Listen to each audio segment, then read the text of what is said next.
In the center of Lagos, behind tall gates and private security, stood Ezine Specialist Hospital, a place where only the wealthiest came to heal. But no amount of money could buy what was lost in room 706. That's where Damilare Ajayi had been lying for a year. Once the most feared name in Nigerian business, now just a quiet man in a coma. No words, no movement, no visitors. Until Amara Eze walked in. She was young, soft-spoken, a nurse from Ajagunle who believed in prayer, clean hands, and doing her job well, even when no one was watching. When the head neurologist, Dr. Okon, called her into his office, her heart almost stopped. "Amara," he said slowly, "this isn't an easy case. Most nurses avoid it, but I think you might be different." He pointed to the thick file on his desk. She opened it. Damilare Ajayi. Even she knew that name. Everyone did. A billionaire by 33. Ruthless, cold, untouchable. And then, the crash.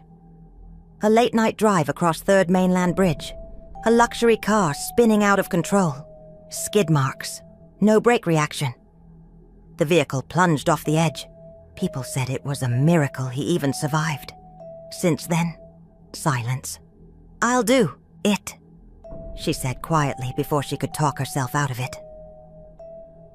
That night, Amara climbed to the top floor of the hospital, a private suite guarded like a fortress. When she stepped in, she nearly gasped. This wasn't a patient room. This was a palace. Soft lights, polished wood, a faint scent of incense and fresh lavender. Machines blinked quietly in the background. And there he was, Damilare, lying, in the center of it all like a forgotten king. He looked nothing like the newspapers. Not fierce, not commanding. Just still, pale, beautiful in a haunting way. Amara hesitated, then dipped a warm cloth into the basin and walked toward him. The moment her hand touched his skin, a chill ran through her spine. She paused. It felt like he was aware, like deep in that coma something still watched, still listened. She shook it off. "Let's clean you up, sir," she whispered. "Even legends need a bath." That was the beginning. Every day, every night, she came.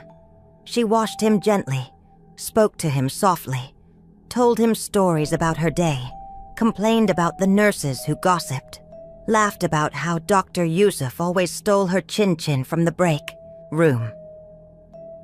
"You know," she murmured one morning while adjusting his sheets, "sometimes I talk just to hear myself." No answer, of course. She smiled. Or maybe, "You're listening." And maybe he was, because that week, something changed. It started with a twitch, a finger that moved, just barely. When she touched his hand, she stared. Nothing. She whispered, heart racing. Maybe I imagined it. But the next day, it happened again. She was lifting his arm when she felt it. A light pressure around her wrist.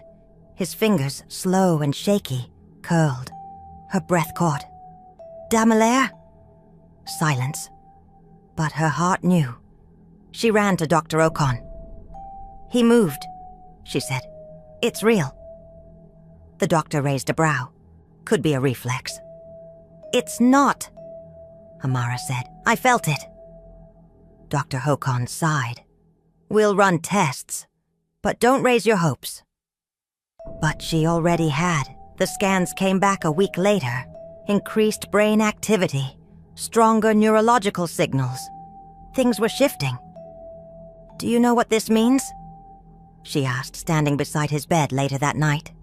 He didn't answer, but she didn't need him to, because just before she dipped her cloth again, his hand moved, firm this time. He gripped her wrist. Her eyes flew wide. "Damilare," she breathed. And then He opened his eyes. Damilaire's eyes opened like a door creaking after years of silence. Amara didn't move, couldn't move. She had spent months sitting beside this man, talking, washing, hoping. But nothing could prepare her for the moment his eyes met hers. He blinked slowly, confused, raw. His lips parted, his voice barely there.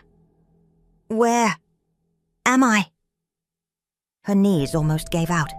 He had spoken. He was back. The basin slipped from her hand, water splashing across the floor. Amara spun and slammed the red emergency button. The alarm rang out like a bell of war. Seconds later, the door flew open. Nurses, doctors, Dr. Ocon. Everyone rushed in. What happened? The doctor shouted. He moved, Amara stammered. He spoke. He grabbed my hand. Dr. Ocon leaned over the bed, checking vitals, pupils, response. It was all real. He turned, eyes wide. Get the neurological team. Now! But in the middle of the chaos, Damilaire's eyes found hers again. He didn't look away. Machines beeped. Lights flashed. Questions were thrown at him. Do you know your name? Can you hear us? Do you know what year it is? But no matter who asked, he kept glancing back to her, like she was his anchor. Amara stepped closer, barely breathing. Damilaire, she whispered. Do you remember anything? He stared at her, eyes heavy with confusion. Silence stretched between them. Then, slowly, his fingers moved again. He reached for her hand, weak but sure. His grip closed, around hers like he had done it 100 times before. Dr. Ocon noticed. Damilaire, do you know who this is? He didn't answer immediately, but his gaze didn't waver. I don't know, he murmured. But I feel like I should. A chill ran through Amara's body. He couldn't remember her, but his spirit did. The next few days moved fast. Physiotherapy, speech assessments, emotional check-ins. The city's media buzzed with whispers. Damilare Ajayi is awake. The sleeping billionaire has returned. But he wasn't the same man they remembered. He was quieter now, slower. But inside him, a storm was growing.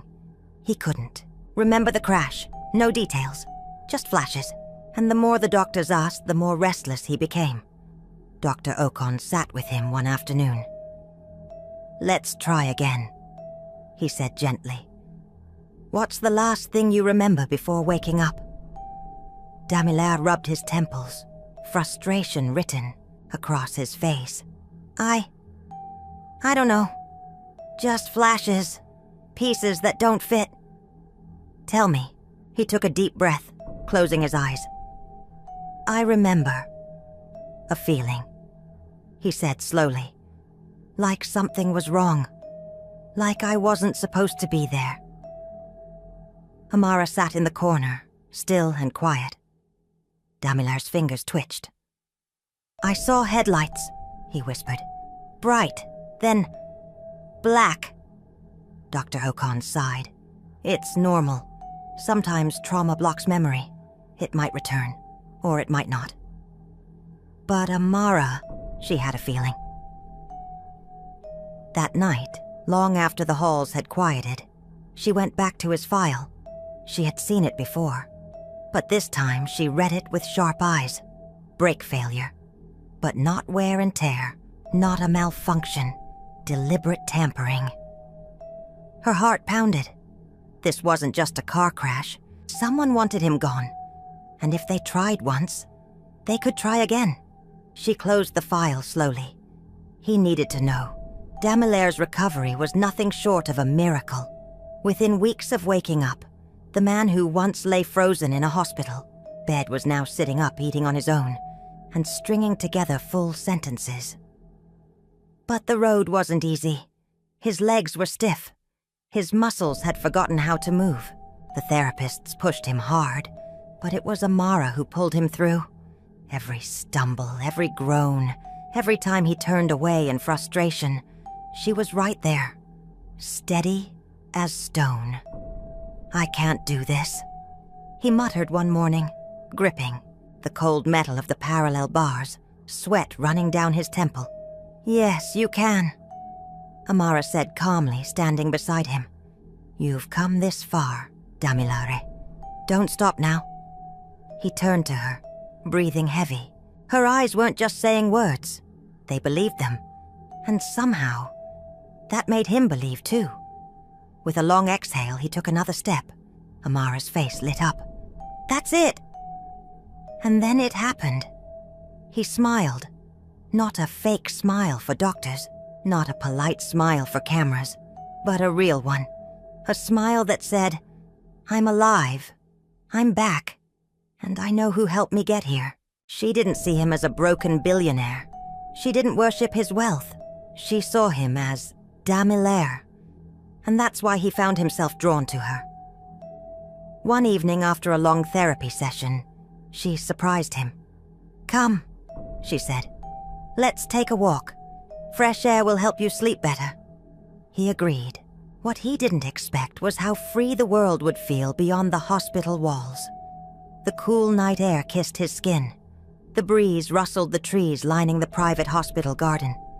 The moon hung low, soft and gold. For the first time in months, he didn't feel like a patient. He felt like himself again. And beside him, Amara, holding his arm, walking slow, supporting. At first, he thought it was just part of her duty. But then he noticed how her fingers didn't pull away quickly, how she glanced at him when she thought he wasn't looking, how her breath caught when he stepped too close. She felt it too. They stopped near a small stone bench. The moonlight painted silver lines across her face.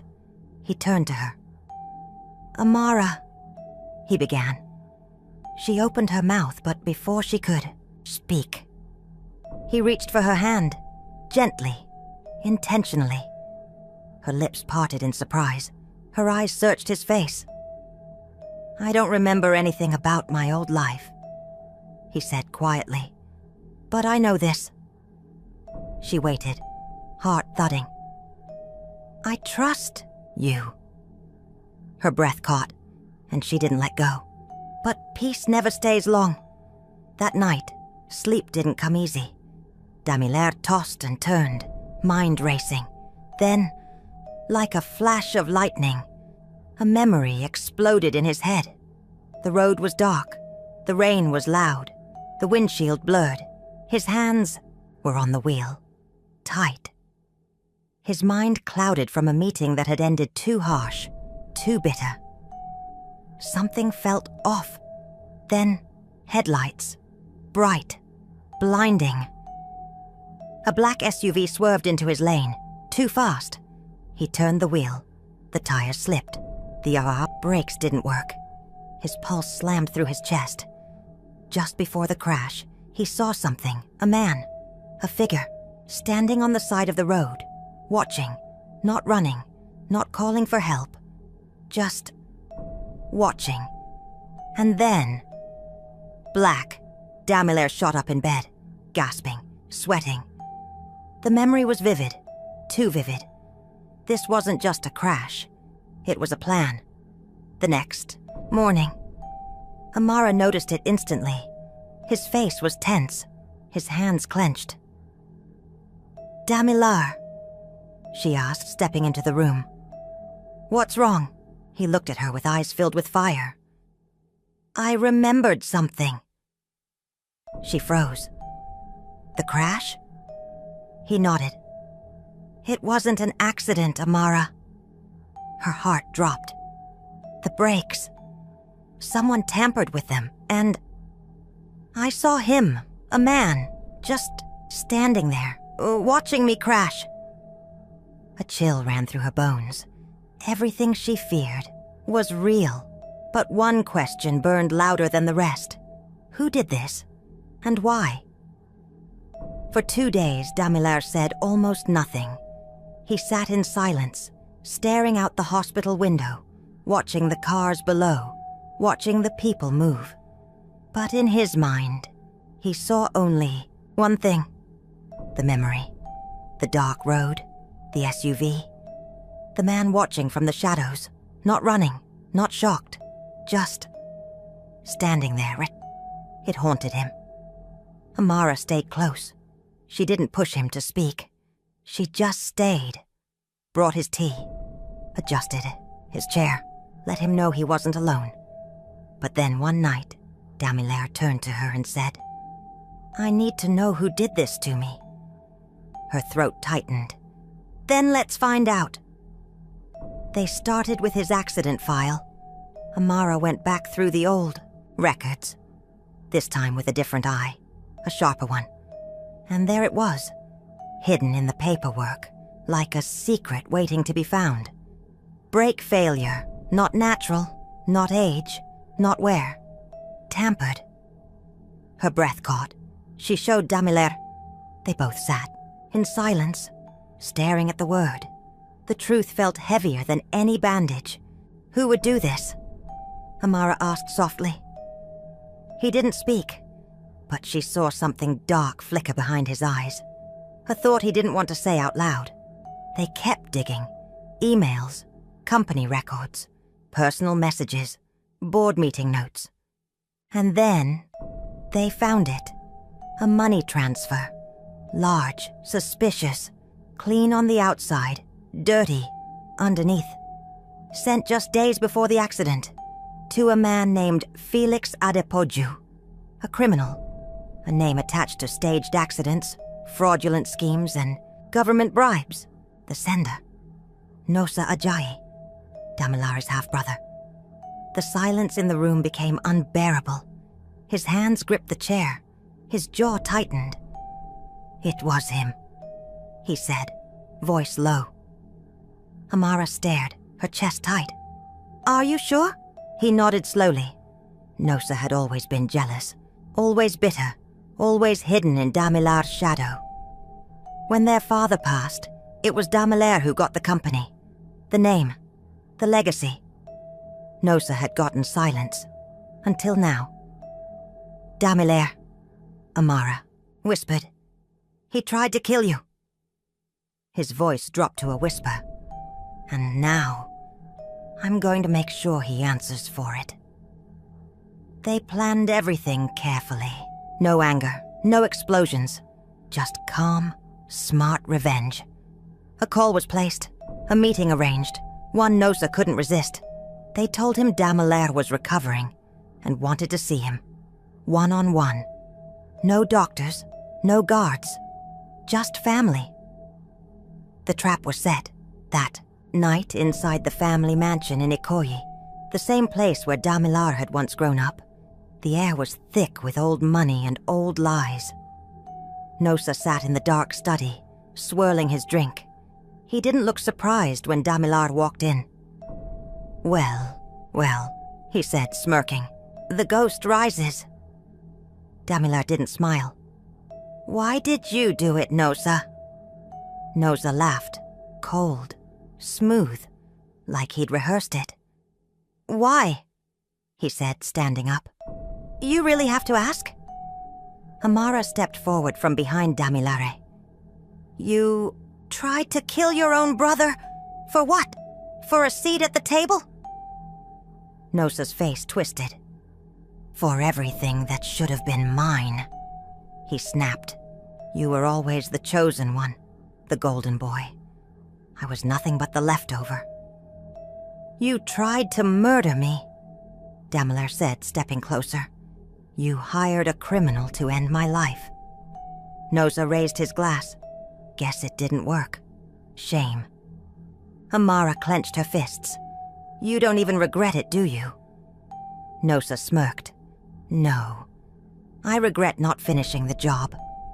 And right then, the doors burst open.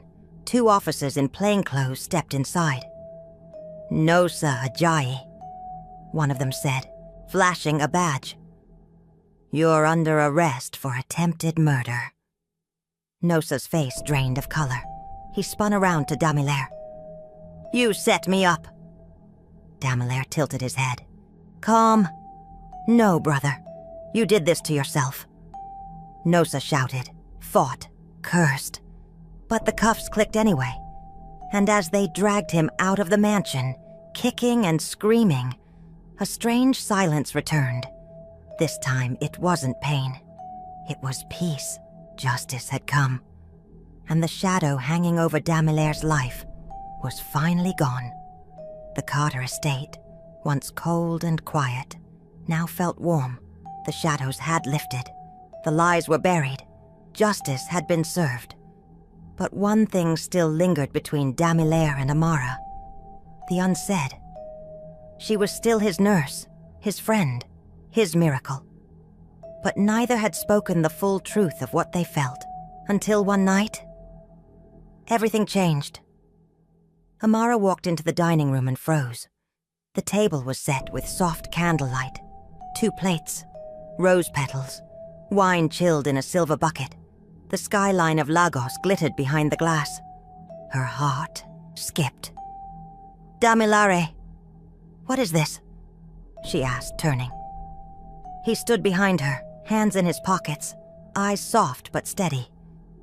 "Dinner," he said. "Just us." Her chest tightened. So much had happened. Recovery, betrayal, justice. But now that it was quiet, this moment felt even scarier. They sat. She noticed how he watched her. Not like a man trying to impress, but like someone grateful, someone humbled. "You're quiet," she said, trying to tease. "That's rare." He smiled faintly, turning his wine glass in his hand. "I've been thinking." She raised a brow. Dangerous. But this time he didn't laugh. He looked her dead in the eyes. "Do you know how many people walked away when I was in that coma?" She didn't answer. She didn't need to. She'd seen it.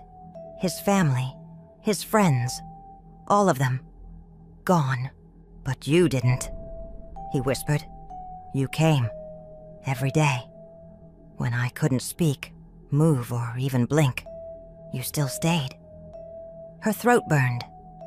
She never thought of it as sacrifice, but to him, it meant everything. "You didn't just keep me alive," he said. "You gave me a reason to live." He reached across the table, his fingers brushing hers. "I have everything, Amara. Money, power, but none of it mattered until you." She smiled, eyes wet. "I love you," he whispered.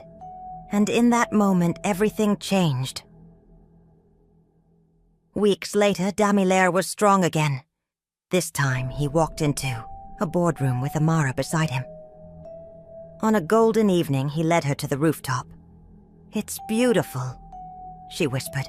"Not as beautiful as you," he said, then dropped to one knee. "Will you marry me?" She gasped, then breathed, "Yes, 1,000 times yes." The wedding was a dream. Amara stood in her ivory gown, walking towards Damilare at the altar. Their vows weren't just words, they were truth. "I now pronounce you husband and wife," cheers roared, but Amara only heard his heart. Later they walked away from the noise. "No more pain," she whispered. "No more hospitals."